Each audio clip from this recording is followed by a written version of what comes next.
Hey everyone, I'm Adam, and today we're diving into a question that's been haunting me lately. A question that Jesus posed 2,000 years ago, but feels more relevant in our hyper-materialistic world than ever before. For what will it profit a man if he gains the whole world, but forfeits his soul?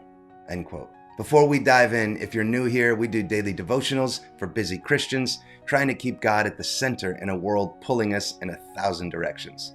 So hit the subscribe button if that's something you're struggling with too. Now, let's cannonball right into this thing. I want to start with the confession. For the longest time, I misunderstood this verse. In Matthew 16:26, I thought Jesus was setting up a single transaction equation. Worldly success on the one side, spiritual health on the other. Choose one. But that's not it at all. He's revealing a profound truth about the nature of fulfillment itself and what it means to truly live. Think about it. What does it mean to gain the world? For most of us, it translates to visible markers of success. The promotion, the house in the right neighborhood, the car that turns heads, the Instagram-worthy vacation, the respect that comes with achievement. I chased all of it. And let me tell you something, I caught a lot of it. There was a time in my life when everything seemed to be clicking professionally. Opportunities multiplied, income grew, influence expanded. From the outside looking in, I was living the dream. The American dream, the Christian American dream, even blessed by God with prosperity and success. But something really strange happened on the way to having it all. As my world expanded, something inside me contracted. I noticed it first in small ways, the diminishing excitement with each new achievement, the restlessness that persisted regardless of circumstances, the growing difficulty in simply being present. Then came a moment I can't forget. I was home, physically at home, but mentally running through project deadlines, stargazing my next career move, and calculating my potential return on investments. My kids were playing nearby, and one of them, I don't even remember which one, and that should tell you everything, asked me to join them. Not now, I said, automatically, not even looking up from my phone. Dad's busy. I'd said those words 100 times before, but something about that moment cracked the veneer. I realized with horrifying clarity that my children were becoming strangers to me. The busier and more successful I became, the more of a stranger I'd become to them. I was gaining the world and watching my soul, the very essence of what makes life worth living, slip through my fingers like sand. The irony is that I thought I was doing it all for the right reasons, building security, creating opportunities, setting an example of excellence. But what examples was I really setting? That relationships are secondary to achievement? That presence is less important than productivity? That the invisible things of the heart matter less than the visible trappings of success? Here's what I've come to understand about Jesus' warning. The danger isn't in having worldly success. The danger is in how the pursuit of it subtly reshapes our values, priorities, and identity without us even noticing. Money itself isn't the problem.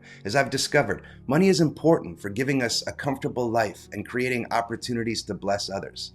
But money pursued for its own sake, for status, for security, for superiority, becomes a soul-corroding force. The world operates on a simple premise. More is better. More money, more recognition, more achievement, more possessions.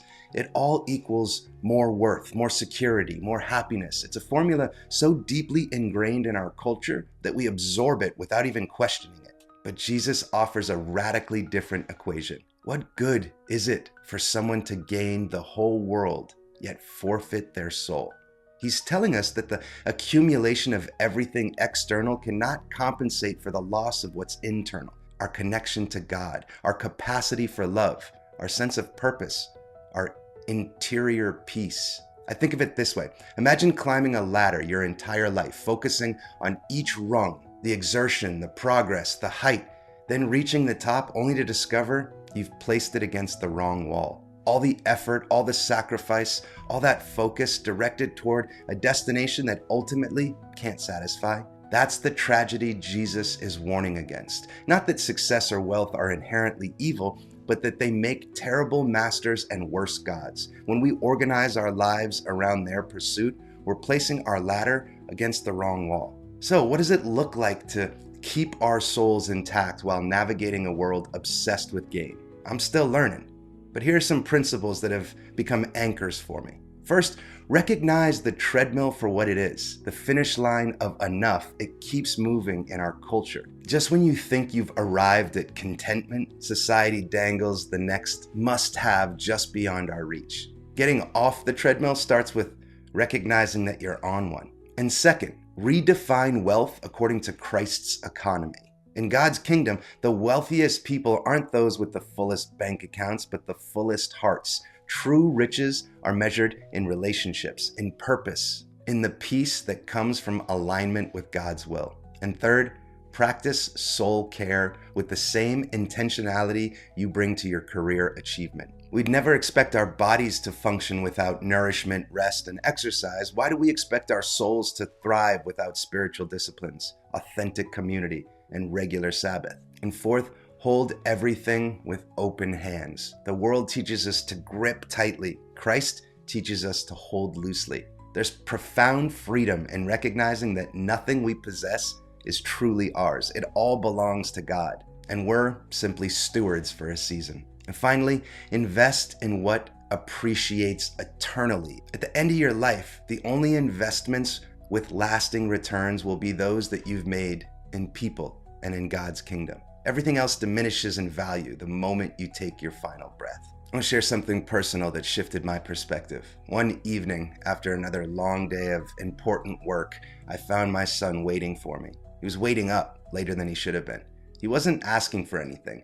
He just wanted to be with me.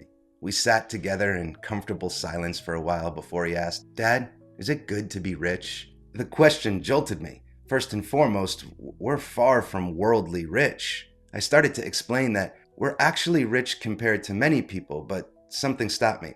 I realized he wasn't asking about our bank account or our possessions. Through a child's eyes, rich meant something entirely different. "What do you mean by rich?" I asked him. "You know," he said, "having lots of people who love you and doing things to make you happy." In that moment, I understood Matthew 16:26 in a way that no Bible study ever revealed to me. Through the wisdom of a child, I saw that I had been using the complete wrong definition of wealth this entire time. True wealth isn't measured by what you have, but by what has you. It's not calculated in possessions, but in purpose. It's not displayed in acquisitions, but in alignment with God's heart. I'm still learning to live this truth. Some days I fail miserably, caught again in the gravitational pull of worldly measures of success.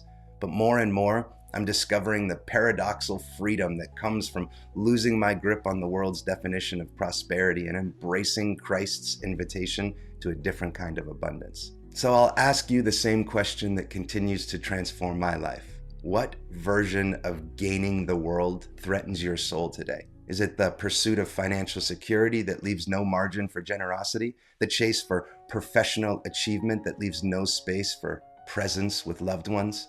The accumulation of possessions that leaves no room for simplicity and contentment? Whatever it is, name it. Recognize its pull.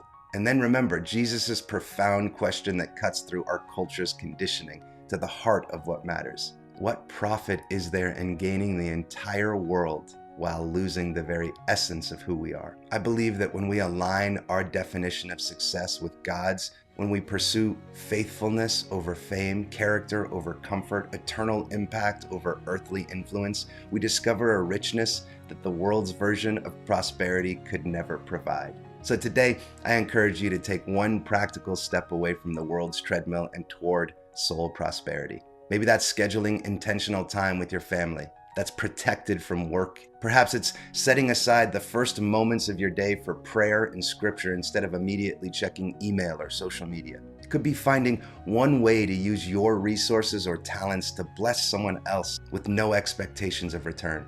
Whatever it is, do me a favor and share it in the comments below. Your journey might be the exact inspiration someone else needs to hear today. And if this message has resonated with you, please do give it a thumbs up and share it with others who might be struggling to balance worldly success with spiritual significance. Remember, Faith Labs family, we're in this together, learning daily how to hold the things of this world loosely while clinging tightly to the things that truly matter. Until next time, keep seeking His kingdom first and watch how everything else falls into its proper place. Once again, my name is Adam. I want to thank you for being here. As always, my friend, onward.